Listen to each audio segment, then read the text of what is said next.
Easily one of my favorites on this list, how can you go wrong with Dr. Mario? Sure, it has a multitude of different iterations today, with most offering additional gameplay modes, but for under $6, the original is worth every damn penny.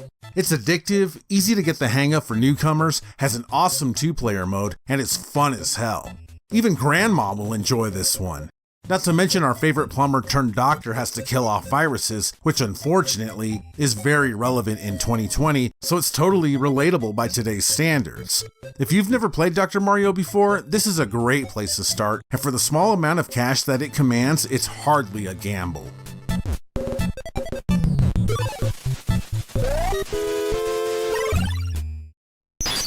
Blades of Steel. Konami made some of the best games on the NES, including sports titles. And you don't even have to know a damn thing about hockey to enjoy this one. Well, except maybe that the puck has to go into the opposition's net.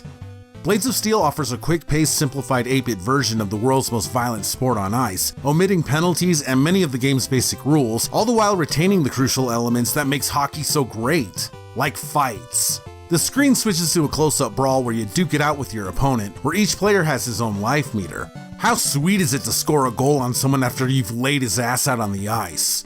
Priceless. You even sometimes get a Gradius minigame during the second intermission and shameless Konami self-promotion. This game is really fun, and I found myself wanting to keep going while capturing footage for this video.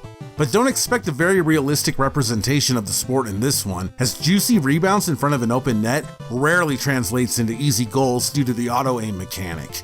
But hey, for under $6, can you really complain?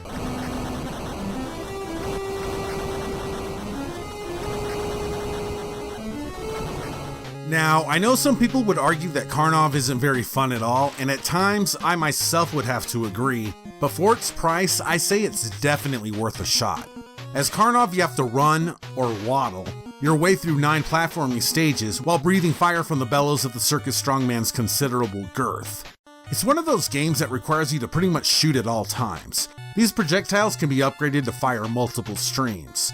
Karnov can also absorb 2 hits before dying, and collects a deluge of supplies to aid him in his quest, although having to use the D-pad to select the desired item while playing is a bit janky, although you can pause the game to do this as well. But that's what hinders Karnov. The jank. The jumping mechanics are floaty as hell, there are leaps of faith, and you'll even get stuck in walls. Combine this with only one musical track for the entire adventure, and it's easy to see why some wouldn't dig it. But for a 1988 title, Karnov does show some ambition with stages that offer multiple paths on top of swimming and flying levels. It's really up to you if you'd enjoy this one or not, but like I said, for its low price, why not add it to your collection and see for yourself? Deviating from its predecessor, EA took a different approach with Skater Die 2, turning it into a wacky, humorous adventure. With hilarious, well-animated cutscenes, complemented with a fantastic soundtrack, I'd recommend this skateboard shredder for that alone. But there's also a game to be played, and it's not too bad. The controls take some getting used to, seeing that you're on a board and all, but you can purchase upgrades from Rodney and his son Lester, while using several different weapons to fend off Icepick's cronies. The game only has 4 stages, including working at a mall, scavenging the beach for half-pipe plants, and an enormous warehouse maze that'll either require drawing a map or looking one up online. And if you prefer the simplicity of the events from the first game, there's even a really fun half-pipe mode to burn some steam off as well. Loaded with awesome music, tongue-in-cheek humor, and sweet-ass voice samples, I swear that Skater Die 2 is not bad. If you're familiar with my channel, you already know that I love shooters, so it'll be no surprise to see me mention a few here, and Gyruss just may be the most unique one of the bunch, as there really isn't anything else like it on the NES. While constantly flying towards the center, you move your ship around in this tube shooter, circling around shooting at the numerous baddies that envelop the screen. You fly throughout the solar system en route to the sun, with each planet being a level consisting of 4 types of stages. An initial one where all of the enemies must be vanquished, a stage where 4 pods must be destroyed on top of lesser foes, and another resembling the initial stages, only concluding with a boss fight before finishing the level with a bonus round. You can only upgrade your firepower once, and carry a maximum of 7 bombs, but really that's all you need to have a blast in this extremely fun shooter. And it's made by Konami, so the soundtrack is absolutely killer. Hands down, one of the best games on the NES for under $10, I highly recommend Gyruss.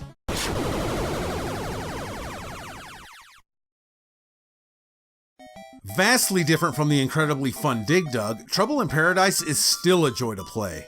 Taizo Hori returns in this Namco classic to once again do away with Pukas and Frygars, only this time on tiny islands. Hori returns with his air pump to overinflate baddies like balloons, but is also equipped with a jackhammer that can decimate entire chunks of island to send his adorable foes drowning into the sea below. The key in this one is to get as many baddies as you can on a piece of island before toppling it to the waters below, taking every enemy with it to a watery grave. This is done by breaking the ground apart by using the jackhammer at designated weak spots in the soil. It takes a bit to get used to, but once you get the hang of it, Dig Dug 2 can get downright addicting.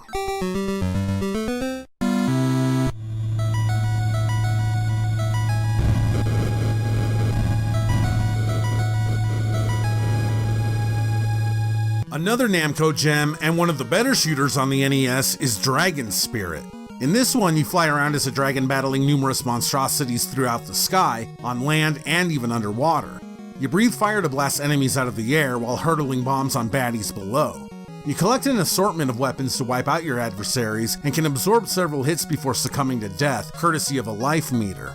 This game is a pretty one, with colorful and bright aesthetics, which can sometimes actually make projectiles and enemies a bit difficult to see, but is otherwise a delight to behold. And if you're not that good at shooters, there's no need to feel intimidated by this one, as it's a bit on the easier side, yet still challenging enough to warrant replay. With great controls, attractive environments, and a soundtrack to match, Dragon Spirit is absolutely a steal for under $10.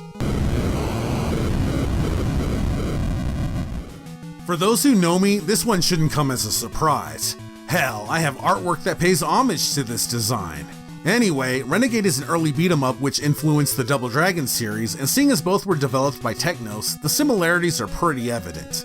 Fighting off a street gang, you take on the role of Mr. K and battle an assortment of ugly thugs through 4 short stages of face-pummeling fun. One of the reasons that I love this game so much is that I can pick it up at any time and run through it within a matter of minutes. And if that sounds a bit too easy, there are 3 difficulty selections to choose from that really ramp up the challenge. You find yourself pitted against common hoodlums in the subways, biker gangs on the freeway, angry Americanized Sukeban, and other low-life punks.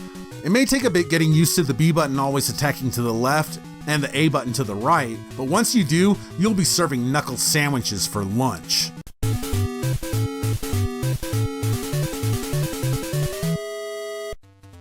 An oldie but goodie, Kung Fu shares some similarities with the aforementioned Renegade simply because it can be completed within the time that it takes to microwave a burrito. Well, maybe not that quick, but it's another short pick up and play, and for under $10 on the NES, I say that's a good thing. Thomas has to rescue his beloved Sylvia from the nefarious Mr. X. That was before this guy. Through 5 grueling floors of the Devil's Temple, each guarded by a unique end boss. Each level is festooned with foot soldiers, knife-throwing bad guys, little people, and traps. It's one of those games that requires you to jump by pressing up on the D-pad, since A is used to punch and B to kick. The initial run of Kung Fu isn't too difficult to master, and once you begin to loop the game, the challenge only sucks you in for more. One of the NES's earlier titles, this one still holds up with its simple yet stellar graphics and sound effects. Everyone should own a copy of Kung Fu. Often lauded as the best in the series on the NES, Double Dragon 2 The Revenge casts Billy and Jimmy Lee against the evil Black Warriors after Billy's girlfriend is whacked by the notorious gang. Using the same fighting mechanics as Renegade, where the A and B buttons represent left and right attacks respectively, this game stands tall over its predecessor by including simultaneous play, which the original sorely lacked. Where the game misses though, in my opinion, is with its inclusion of absolutely redundant, god-awful garbage platforming. But if you can look past that, this game is a lot of fun, augmented by eye-pleasing visuals and excellent music, which complements its colorful cast of antisocial miscreants. Double Dragon 2 offers a hell of a challenge and will take a lot of practice and precise jumping to master. If you don't own this one yet, snag it. It's totally worth a sawbuck.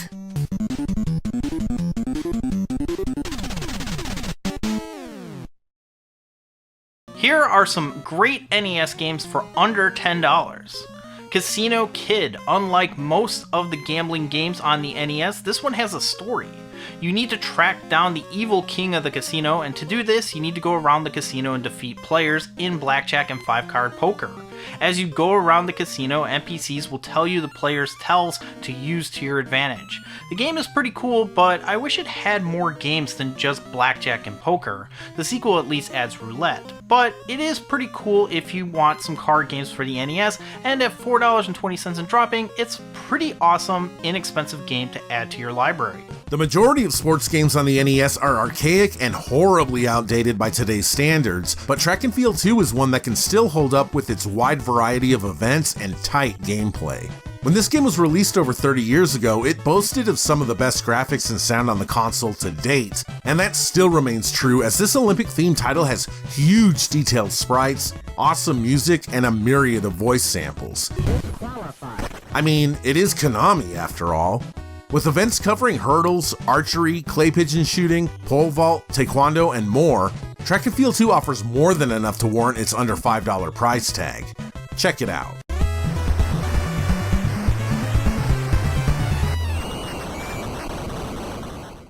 Cobra Triangle is an isometric racing action game that puts you in control of a red speedboat and challenges you with overcoming 25 unique levels with branching pathways, harrowing challenges, and big-ass monsters. Your craft has an upgrade system. Upon procuring a pod, you will cycle through one of 5 upgrades to your craft. Enemy AI is interesting in that it will level up with you in speed as well as firepower. So there is actual strategy throughout the game as to when you use upgrades. Some levels are painful like the waterfall and just need to be learned, but others like the whirlpool or iceberg levels can be powered through with the force, and God forbid you choose the pathway that leads to the second iceberg level.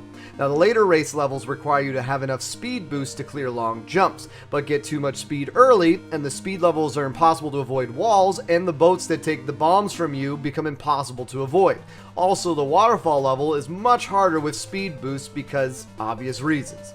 All in all, a solid under-the-radar game that some would argue is one of the greatest games of all time. Add in some masterful music from David Wise and you have a rip-roaring good time. All hail the Cobra. You're busted. Just say no to drugs, kids. This one would make Nancy Reagan moist. NARC was first released in the anti-drug heyday of the late 80s as a bloody-as-hell arcade game before getting the kid-friendly treatment by Nintendo and undergoing a big old-fashioned big-end censorship scrubbing. Hell, they even changed the blood from the game's logo to yellow. Is that pee-pee? But other than that, this is a damn faithful arcade port, and I've always been impressed with how well done this game is.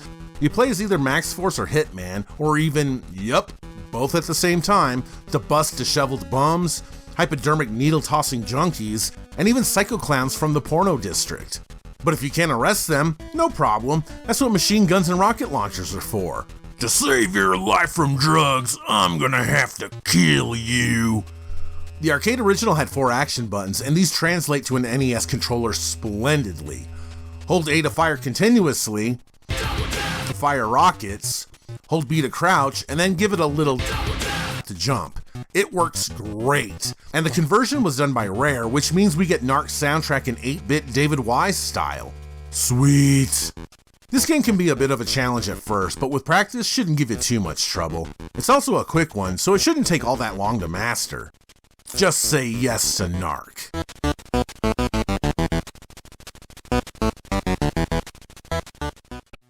Marble Madness is a great 1 or 2 player game that is always balls of fun.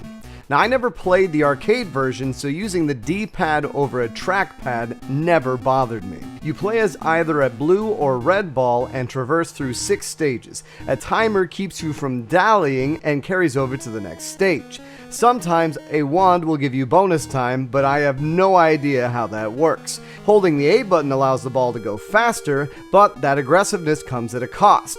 Everything in the stages is out to kill you, or just falling off costs you precious time as well. As a kid, I loved watching the different ways the marble could die. Melted in acid, eaten by in noodles, cracked from a long fall. Yes, the controls will frustrate you sometimes, but there is something special about the simplicity, and Price Chart may say this game is around $7, but you can easily find this for under $5. Now usually, I'll pick this up, play a round or two, die on stage 4, and put it away. Maybe I'll beat it someday. Well, that day was today. This game rocks.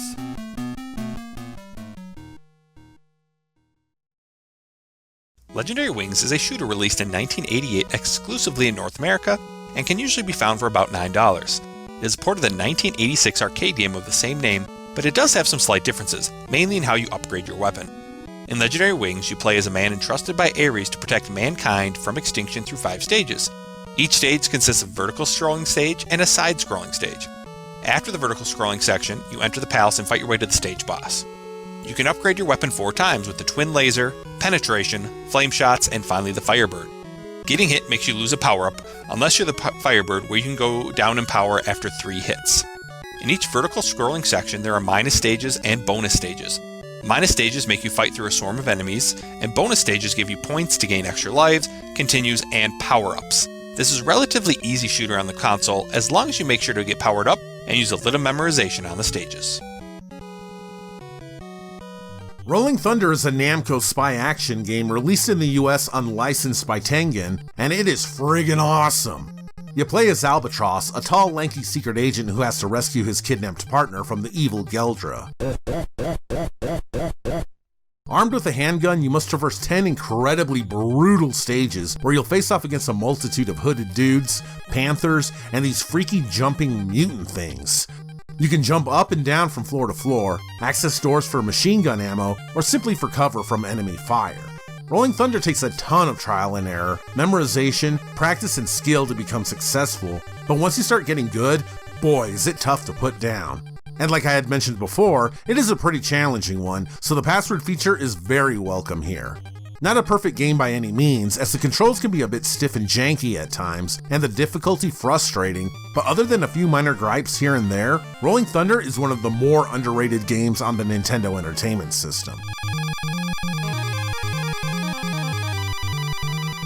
Another Tengen classic whose cart can be found either licensed or unlicensed, Gauntlet is an old-school dungeon crawler where you can choose one of 4 characters to traverse a dungeon of 100 rooms, loaded with traps, treasure, and trouble. Just like the aforementioned Tengen title, Gauntlet is hard as balls too, and I have still yet to beat this one. The mazes start to get a bit crazy the deeper you dive into the dungeon, with alternate exits that sometimes take you back to previously vanquished rooms. Luckily, you can tackle this one with a friend and utilize a password to pick up from after the last treasure room that you had completed. Peppered with some simple and archaic RPG elements, Gauntlet offers players a fun, challenging, think-on-your-feet, long adventure overrun with ghouls, all complemented by an excellent soundtrack. This one is definitely well worth the price it commands today. Caveman games. Now, I was going to include California games, but Caveman games is an overlooked multi-sport game on the NES. There's fire making, clubbing, and Dino Vault where you try to pole vault over a Tyrannosaurus Rex. The game's humor is the selling point, and each cave person has individual strengths. This game is almost impossible to play without a manual, so I suggest looking it up. But at $9.79 loose, it's a great multiplayer game that might not be under $10 for very long.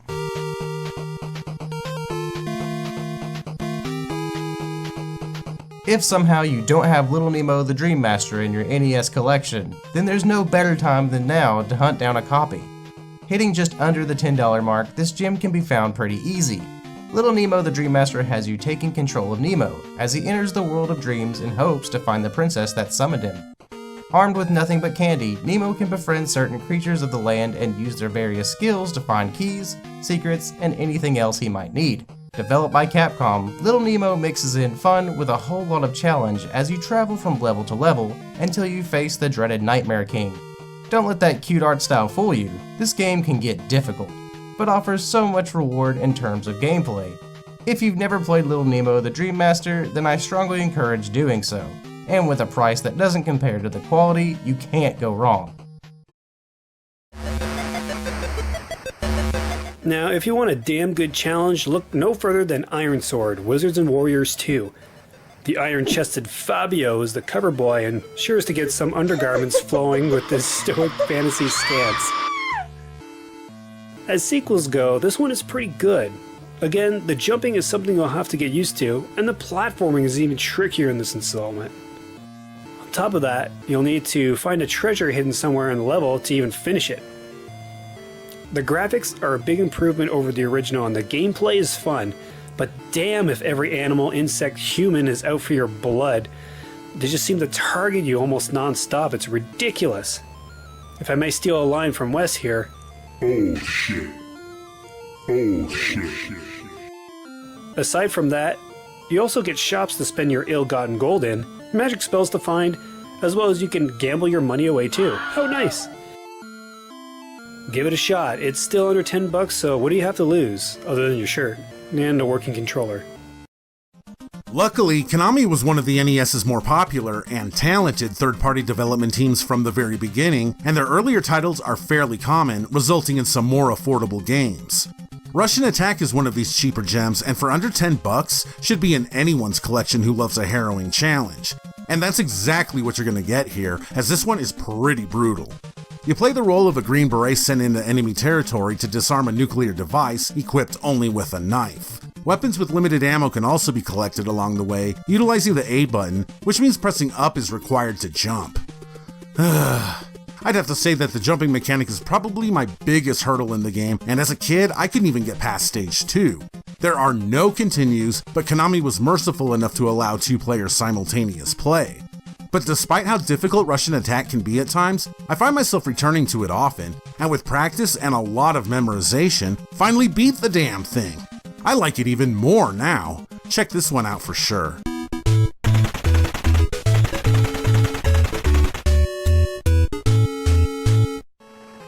One of Capcom's very first games on the NES is also an extremely fun one. Commando is a typical overhead run-and-gun game where you take on the role of Super Joe to infiltrate the enemy's headquarters on foot and overthrow the bad guys to save the day. Undoubtedly a huge influence on the genre, sometimes the innovators get it right the first time, and that's the case with Commando.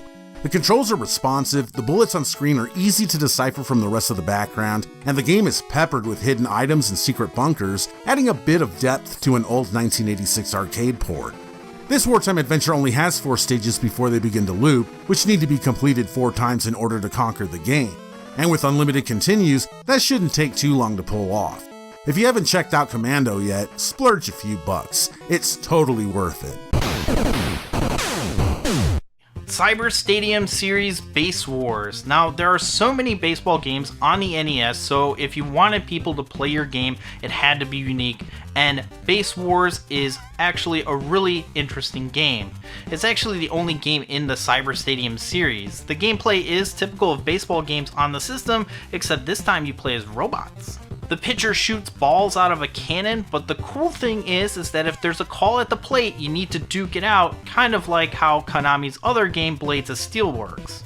Base Wars is so if you want to change the pace in your baseball games, I suggest picking this one up.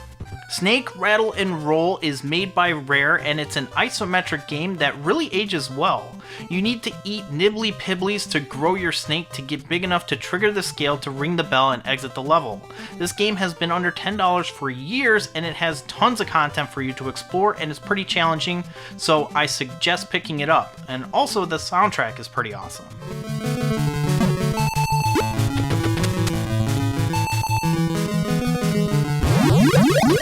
Like I had mentioned before, Konami has a lot of decent, less expensive earlier titles from their library, and the Goonies II is just another highlight. Back before Metroidvania was even a term, the Goonies II was as Metroidvania as you could get back in the late 80s. It's even one of the first NES games to offer a password feature. I was fortunate enough to play this one right after completing Metroid in early '88, so I was all over this game.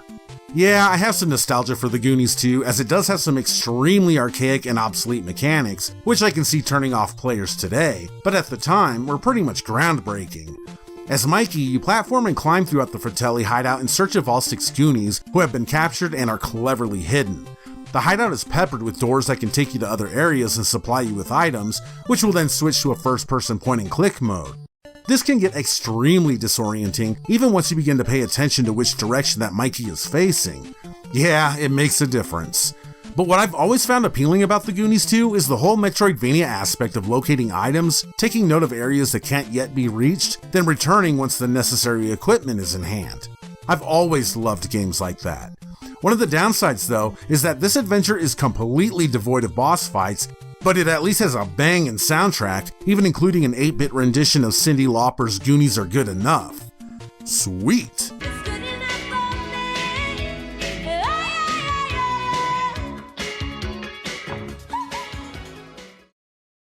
Alright, so forget everything that YouTube has taught you about the NES game Teenage Mutant Ninja Turtles, because I'm here to set the record straight. The Ninja Turtles' first appearance on the NES was made by Ultra, a subsidiary of Konami, who is known for its classic NES titles.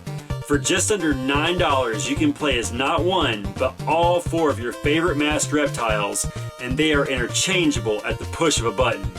You get to guide Leo, Donnie, Mikey, and Raph through 6 different levels that consist of sewers, dams, city streets and rooftops, the Foot Clan's camp, and finally the Technodrome, to save Splinter and ultimately defeat Shredder to save the world.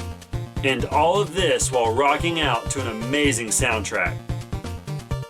Despite the normal complaints of awkward controls, one-hit deaths, and unfamiliar enemies, there is more than enough fun to be had once you adapt to the learning curve that this game requires. So, do all you can to protect Donnie, and grab my choice sub-weapon of boomerangs and share them with all of your brothers, because Bebop and Rocksteady, a giant mouser, and the rest of the Foot Clan are going to do their best to stop you. TMNT is a game that delivers much more variety and challenge than its beat-em-up sequels, but it's totally beatable, and that's why it gets the NES Addict seal of approval. If action platformers with a medieval twist turns your crank, Wizards and Warriors is a game you seriously need in your library. The fact that this card is still under $10 puzzles me, as it's a great second-tier platformer. Yeah, the jumping mechanics are a bit floaty, but once you get used to it, you'll be cruising around this game in no time. Our brave knight Gyruss is tasked with saving a bevy of 8-bit beauties from the clutches of the evil wizard Malkiel, which goes to show you, you never ever trust a magic user.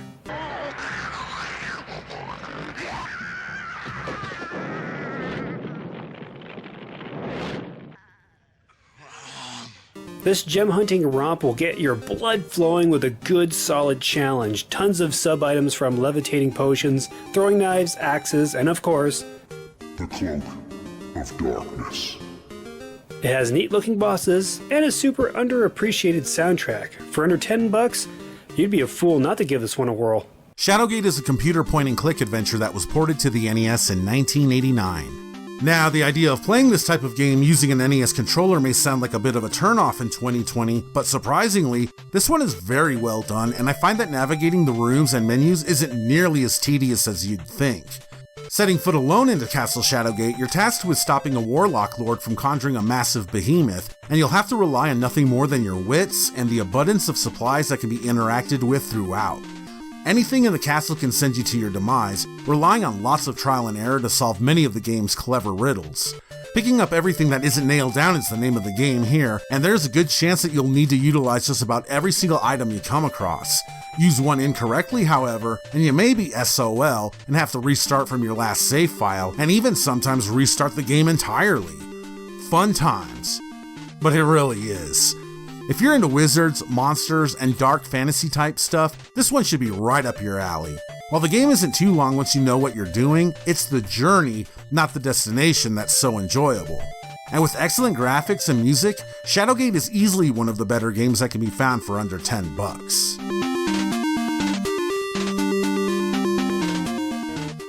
Back to the Future was released in 1989 by LJN. Yes, that LJN that everyone seems to hate. Forget everything you ever heard from AVGN and just hear me out. The game is actually pretty faithful to the movie as you race against time to get your parents together and head back to the future, all while avoiding Biff and his goons, preventing your mom from falling in love with you, playing a kick-ass rock show, and trying to get your car to 88 miles per hour. Sure, Marty is wearing the wrong shirt, but is that really a big deal? The game has a nice difficulty curve as later levels only allow enough time to get hit once or twice before running out of time. Enemies get more aggressive, and those damn bees are as pesky as ever. Luckily, you can get bowling balls and a skateboard to help you get yourself through the stages. This game has been hovering just below $10 lately and is a great buy. Lots of people tend to sleep on sports games, but there are some really fun experiences to be had on the NES for not a lot of cash. One game that I first experienced a few years ago was SuperSpike V-Ball. This is an NES port of an arcade game developed by Technos, and it boasts the ability to play with 4 players simultaneously. In one-player mode, you are given the option to play an exercise game, an American tournament, or a world tournament. You are given the option to choose your characters as well, and this being a Technos game, you even have the option to play as Billy and Jimmy Lee from Double Dragon. The actual gameplay is kind of hit and miss, but it's definitely fun and can get addicting.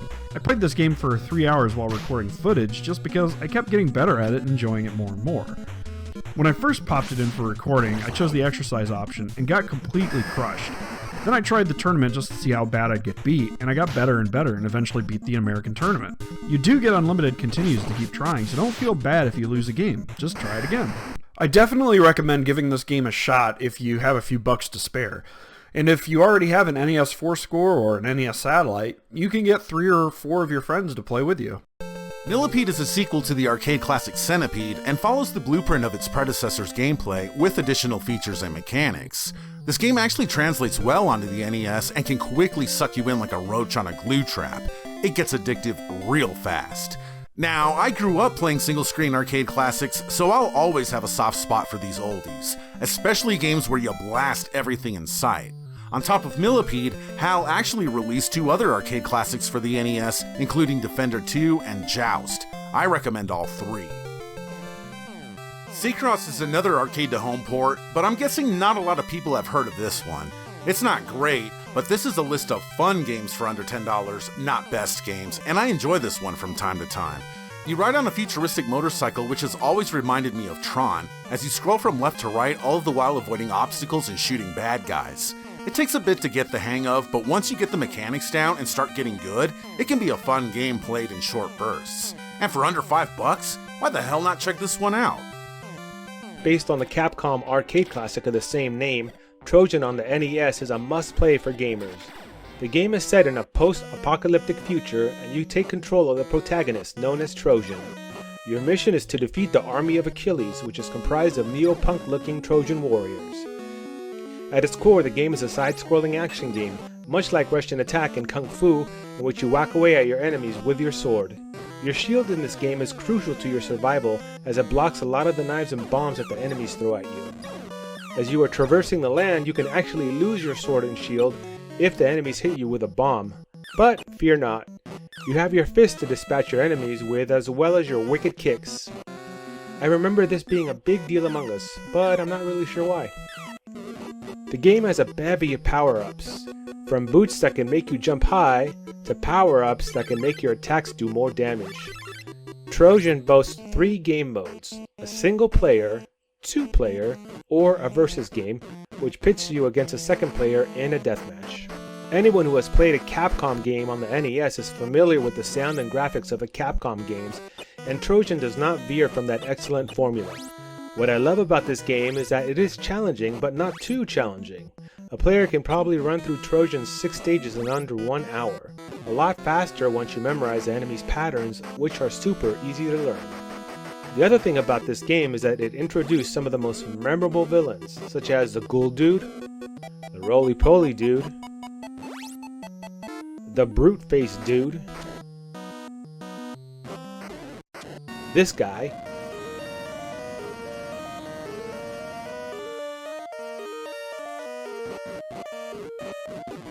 and the Big Fencer Dude. You can grab a copy of Trojan for according to pricecharging.com, and for that price, it should be in everyone's library. A big thank you to Nefarious Wes for including me in this collaboration. Do not forget to subscribe to The Big Retro Show. Alright, you guys are probably either ready to hold an intervention for me or have me committed to the loony bin, but just hear me out. The Adventures of Dino Riki is not that bad of a game. Is it brutal? Damn straight. Will it make you curse? You bet your sweet ass. But like with most archaic 8-bit shooters, practice and memorization is the name of the game. The stages auto-scroll vertically while Riki can run around, basically like a vehicle, in addition to jumps, which is easily one of the worst parts of the game. The checkpoints can be extremely brutal, especially when the stage structures change later on, but the challenge really keeps sucking me in for more, and I don't know if I'm a masochist or what, but I find myself attracted to Riki's malevolent siren song. Are you a JRPG fan looking for a cheap JRPG to play for the NES? Well, look no further than Dragon Warrior. Dragon Warrior came out in North America in 1989, but you can't look at that release date and think, whoa, this game looks terrible compared to other games that were released in 1989, because this game was originally released as Dragon Quest in 1986 in Japan. That being said, Dragon Warrior is a pretty basic game. There's just really one quest, to save the princess and defeat the Dragon Lord. Any side quests are just really a method to get better gear and proceed through the game. The big complaint is that the game is just one giant grind. You explore the landscape, level up by fighting tons of enemies, find a new town, rinse and repeat, until you get to the end of the game. That's not to say there isn't fun to be had here. Sure, the battle system is pretty primitive and there isn't a ton of story that you'd be used to in later JRPGs, but it can be kinda nice to have a simple experience if you're just in the mood to zone out and grind. So I wouldn't necessarily recommend this as a must-play game, but if you have a few bucks and you're in the mood for a bit of a grind, go ahead and give Dragon Warrior a shot. What else is there to say about Astyanax on the NES? I covered it in depth not just once, but twice on my channel, and even broke down how to pronounce the name of the game in my Gaming Linguistics series. But enough about me, we're here to talk about a game that somehow stood the test of time and the patience of gamers' wallets. Astyanax has somehow avoided the major jump in price that plenty of other cult hits have succumbed to. Part of me feels like the cover has to be the blame. It looks like a generic action fantasy romp, but then you get to the game and, well, just look at Astyanax. He looks like a big doof. His weapons look like sex toys. I get it.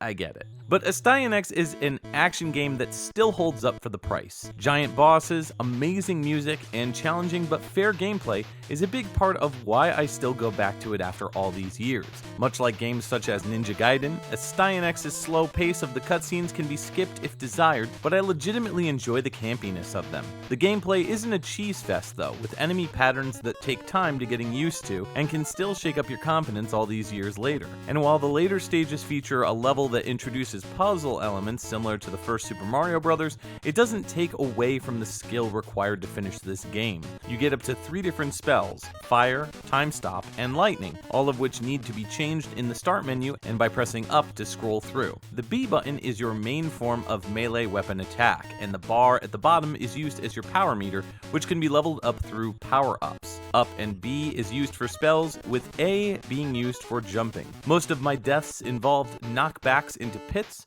but the enemy placement was designed for this type of incurred pain. Graphics are great with lots of good color usage, though I can't help but question why some enemies are super teeny tiny and others are the size of your beefcake boy Astyanax. Astyanax is under $10 still to this day and is a complete bargain. It's fun, engaging, and it has great tunes and tight combat.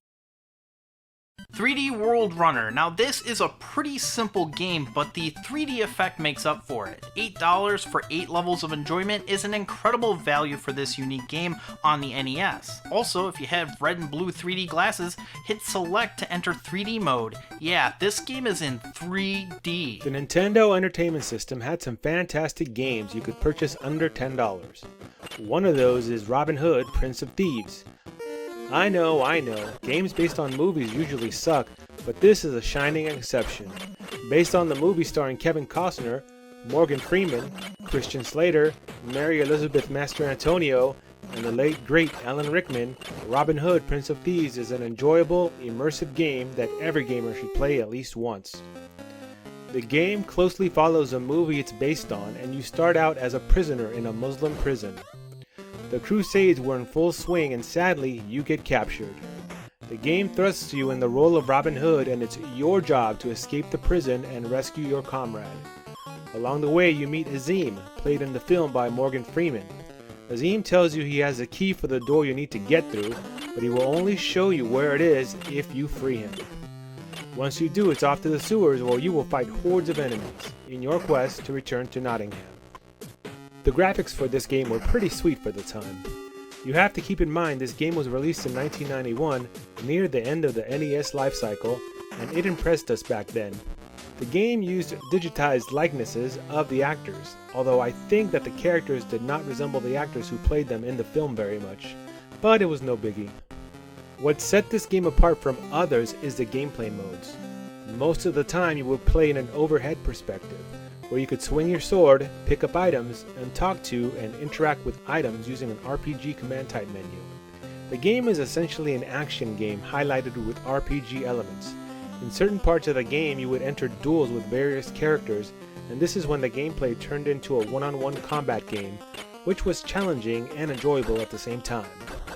The game also features big melee battles in which the screen would turn into a bird's eye view and you were swarmed by various enemies wielding swords and shooting arrows at you. Your party members would fight alongside of you, and it was fun being in the chaos. Horse racing was also incorporated into this game, which would turn the gameplay to a side-scrolling horse race with bad guys chasing you through Nottingham. The sounds in this game were very good and would change with the plot points of the game, adding to the cinematic feel of the game. You can purchase a loose copy of Robin Hood, Prince of Thieves for according to pricecharting.com. If you like the movie, you'll definitely love this game. A big thank you to Nefarious Wes for including me in this collaboration.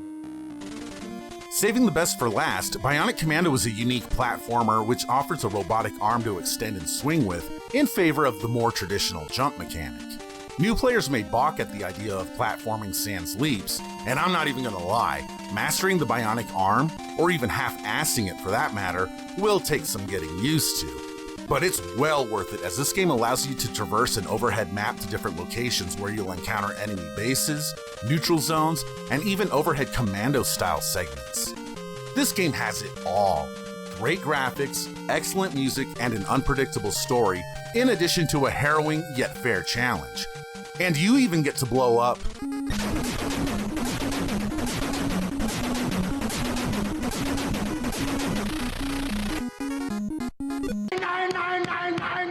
Dude, trust me, for under $10 today, Bionic Commando is a steal, and only a damn fool would pass this one up.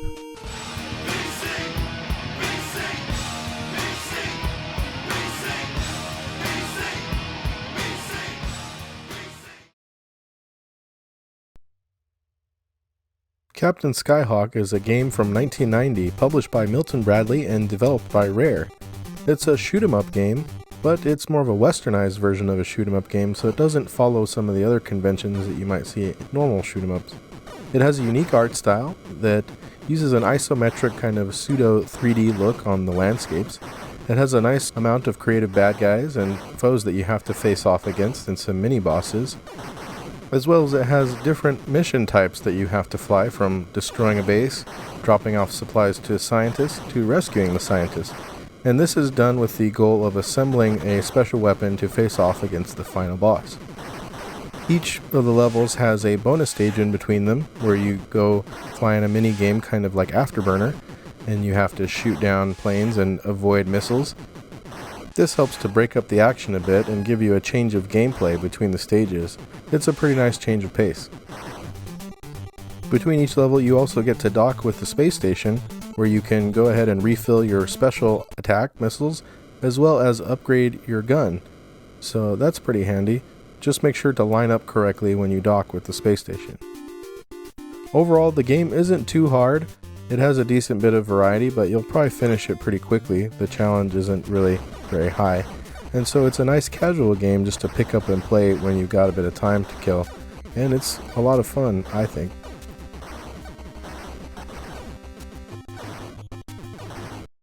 Spy vs. Spy is an action strategy game based on the cartoon of the same name, ripped from the pages of Mad Magazine. It's a race between two spies to escape an embassy and get to the airport with money, a secret paper, a passport, the key to the secret exit, and a briefcase to hold them in. These are hidden in various rooms behind pictures and furniture, but as you search for them and the way out, you may uncover booby traps instead. Each time you trigger a trap, you lose time. Fortunately, you can also lay traps for the other player to slow them down, or you can duke it out the old-fashioned way. The game's mechanics are fairly involved, so make sure you look up the manual or watch Nefarious Wes' excellent video overview. One of the game's standout features is its unique split-screen layout, which allows for 2 players simultaneous competition, and that's where the real fun lies, since it won't take you long to best your computer opponent. But even if you don't have any friends, with 8 different layouts of increasing complexity and many different strategies to employ, Spy vs. Spy is a surprisingly good time. Released in North America for the Nintendo Entertainment System in 1990, Bad Dudes vs. Dragon Ninja has heroes Blade and Striker saving President Ronnie from ninja kidnappers. If you're able to look past the arcade conversion's choppy animation and cringy digitized speech, there is fun to be had here, as Bad Dudes pits you and a buddy against hordes of unique enemies and bosses, most notably Data East's title character Karnov, across 7 stages. Not limited to using their punches and leg sweeps, sweep the leg. Blade and Striker are able to collect knives and nunchucks from fallen enemies, which help balance the overall difficulty. And with the built-in 64 lives code, players are given the tools necessary to practice and master this title. And what better way is there to enjoy this game's underrated soundtrack?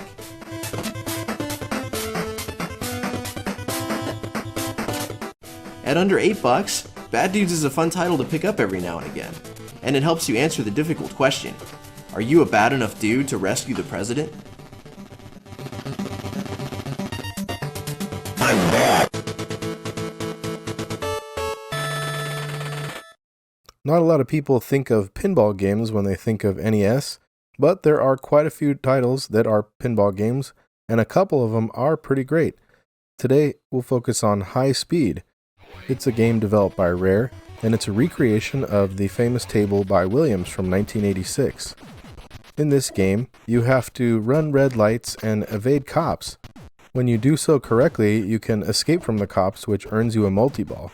Otherwise, you can get busted. The table is a pretty faithful recreation in 8-bit, and it still holds up pretty well. I think it's a lot of fun to play. There are some extra hazards on the screen, such as tumbleweeds that can catch the ball and throw it into the gutter, or a bomb that comes down and can destroy your flippers. Some of the coolest parts about the game is there are extras and bonus games you can enter. If you collect 3 helicopters or 3 safes, you can enter one of these mini games. One of them resembles RC Pro-Am, like a tiny miniaturized version.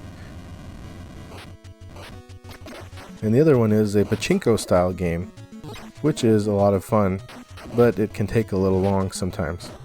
Overall, I find myself playing this game quite a lot, and I think it's a good deal for the price if you like pinball games.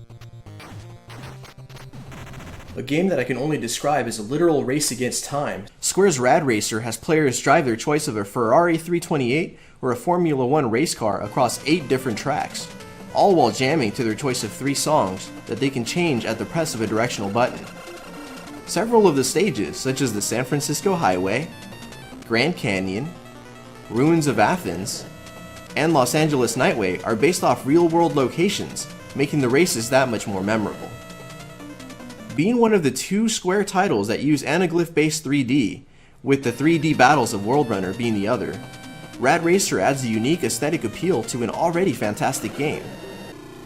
With the difficulty spiking during the second half of the game and zero continues, this classic 8-bit racer pushes players to drive the maximum speed of 255 kilometers an hour, particularly in the last level where one mistake can lead you to a game over.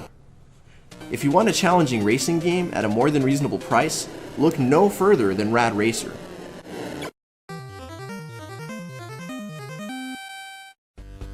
Before taking on Liquid Snake and Shadow Moses, I was breaking necks in Outer Heaven on the Nintendo Entertainment System. Unlike other 8-bit adventure-styled games at the time, Metal Gear focuses on stealth and avoiding the enemy undetected.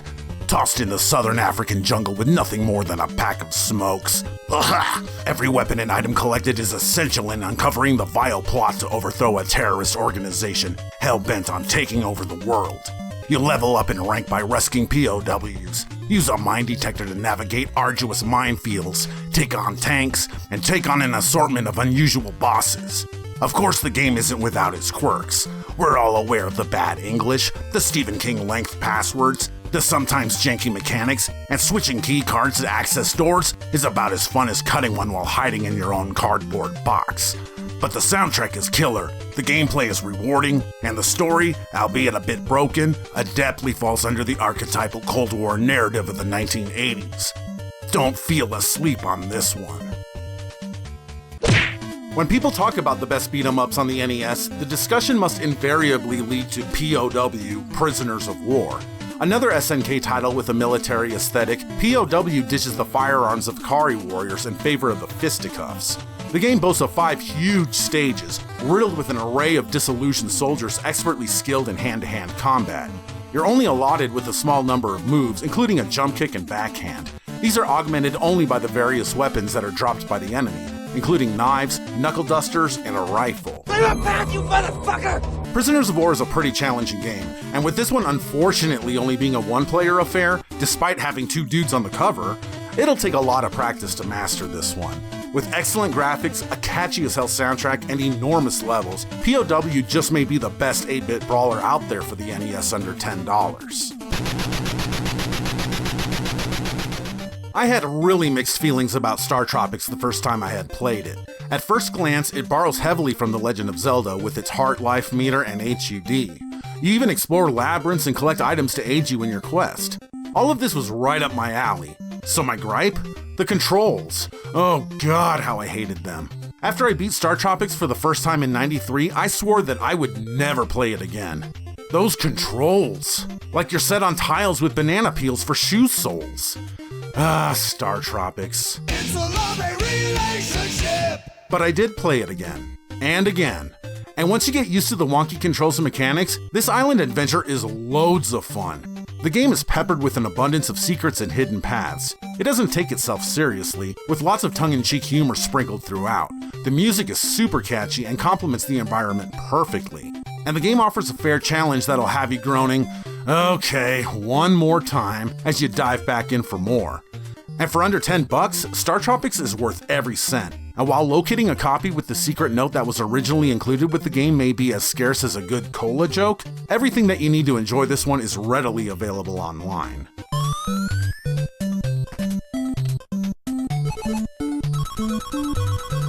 Aside from a handful of notable titles, most NES games based on movies get a bad rap, because they're usually terrible. That's maybe why you passed up The Rocketeer, but I have to tell you, this game is actually pretty okay. Just okay? What do you expect for under $10? Whether you're a big fan of the Disney film and or Jennifer Connelly like I am, this game is a solid action platformer that feels a bit like a poor man's Batman from Sunsoft. It has everything: running, jumping, punching, and shooting. You start with just your wits and your fists, but can choose from a variety of weapons such as a pistol, rifle, spray gun, hand grenade, and bazooka. But wait, this game's called The Rocketeer, so don't you get to fly? Kind of. We were promised jetpacks, but your rocket is used sparingly and for a limited time. You can only use it when you find fuel in certain areas. Boo. Gameplay is pretty formulaic, often requiring you to find your way through a labyrinthine level and memorize enemy placement and patterns. The graphics won't dazzle anyone, but this game has cutscenes loosely following the movie's plot, a password, and some great music too. I'd say it's worth it for the death animation alone. Check it out. So there I am, at home, taking a dump, when I get a message from the Nefarious Wes himself, inviting me to be a part of the Fun NES Games for Under $10 series. Well, being a huge fan of the NES, and someone who respects the work of Wes, I'd sprung off the toilet and jumped at the chance to discuss a fun NES game you can get for under 10 bones. Immediately, I thought of Metal Gear, but since that one's pretty good and probably already taken, I decided to have a backup. Metal Gear 2, Snake's Revenge? Well, it almost fits the criteria. It's usually under 10 clams, but let's face it, that game sucks. By all means, put it in your collection and it looks cool on the shelf, but so does my dog turd piggy bank. I know that joke was pretty tasteless. Yeah, I called myself out. What do you want from me, a cookie? Hey, that's it. I have Yoshi's Cookie on the shelf, and I've never even played it. Let's give that one a go. Yoshi's Cookie opens up with Mario carrying this box around. I guess by his expression it contains a cookie? He tries to get the lid off, and instead gets pissed off and storms off screen. Enter Yoshi, who's like, someone just left this cookie container sitting out. Screw opening it, I'm gonna eat it up. Mario then comes at Yoshi like a madman. We all know Mario likes to beat Yoshi on the head, just to make Yoshi open up its mouth, but here he's ready to smash Yoshi's skull with a hammer. We don't get to see what happens to poor Yoshi, but Mario somehow comes out with an empty cookie jar. This game could be brutal. Alright, let's start it up. So all of a sudden Mario walks out with jazz hands, wearing a chef's uniform, controlling cookies on a conveyor belt, I guess. The object here is simple. Line up rows of cookies either horizontally or vertically to make them disappear. Once you've cleared the screen of cookies, you move on to the next stage. The challenge here is as you progress, the walls of extra cookies coming in grows bigger. So, you have to think fast and decide how you're going to line up your cookies just right before the next chain of cookies hits. There is relief, as for every time you make a row disappear, the incoming cookies also leave the screen. So where is Yoshi in all of this? Well, here is his pivotal role in the game, which is using the Yoshi namesake. Yoshi is a cookie shape. Yep, that's it. Mario, being the greedy tyrant that he is, steals the show yet again and lets Yoshi play second fiddle. But hey, at least the Yoshi cookie is a wild card, meaning you can use it to complete any row of cookies. For every 10 rounds you beat, you get to watch a Pac-Man-like cutscene. Well, this one's lame, but they get a little better each time. And I lost. But it's worth it, just to see Chef Mario facepalm. You know, once you get the hang of it, this game's actually pretty fun. Yoshi's cookie gets your mind moving in the same way something like Tetris does. So if you enjoy that kind of game, this is worth the price of admission. Now, if you'll excuse me, all those cookies made me have to use the restroom again. Only this time, I'm hoping for a Yoshi shape to come out the other end.